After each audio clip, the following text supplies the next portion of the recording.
How do most interviews occur? I mean, usually you get a phone call. And, and with the timing of that telephone call, and it's interesting, you can always tell what type of a phone call it will be just by the time that you receive it. At least usually that's the situation. If you receive the call between business hours 9 to 5, usually that's going to be an inquiry type call. An inquiry call is somebody calling you. It could be the person that you're going to be interviewing with. It may be a receptionist or a secretary calling on behalf of somebody else to set up that appointment. But an inquiry call will just be calling you to set the time for an actual personal interview. What if you get a phone call that is after hours or on the weekend? What that usually means is that that is actually going to be, in most situations, a telephone interview.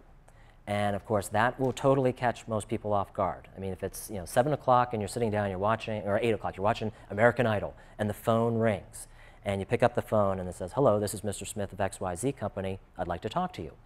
Chances are you're not going to put the phone down for about another half an hour, 45 minutes, or an hour or so. So as I said, most telephone interviews can kind of catch people off guard.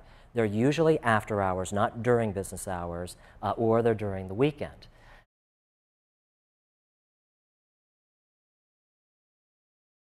In my opinion, telephone interviews are the easiest interviews you have. I mean, you can totally be prepared. And once again, it's that preparation at the beginning. What you might want to do is, have your elevator pitch or your 2-minute pitch, sitting somewhere. You might want to have your interviewing questions answered for yourself. You might want to have a tablet of paper and a pen. You might want to have all of these items together so that when you do get that telephone call, and what I would do at the very beginning is just, you want to stall them for a moment or two and just, say, "Oh, well, we have the television going on in the room. I'd like to move to my study at this point. Can you just hold for one moment, please?" And then it gives you the chance to go to wherever you might have all of that information collected. And even if you're not going to move phones, it's just a chance to kind of set the phone down, take a breath, kind of get your bearings straight, and then get ready for the, that telephone interview itself.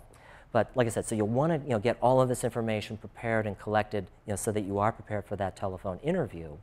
And, and once again, it's actually the very easiest of all the interviews because you have all that information in front of you. You don't have to worry about what you look like.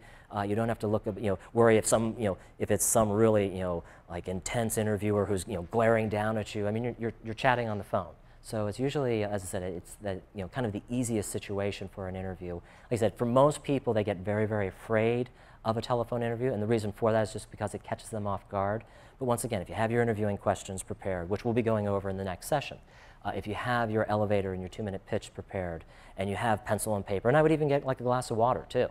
I mean, so you're sitting down, if you need to clear your throat, so you have water available. Once again, it usually goes pretty easily.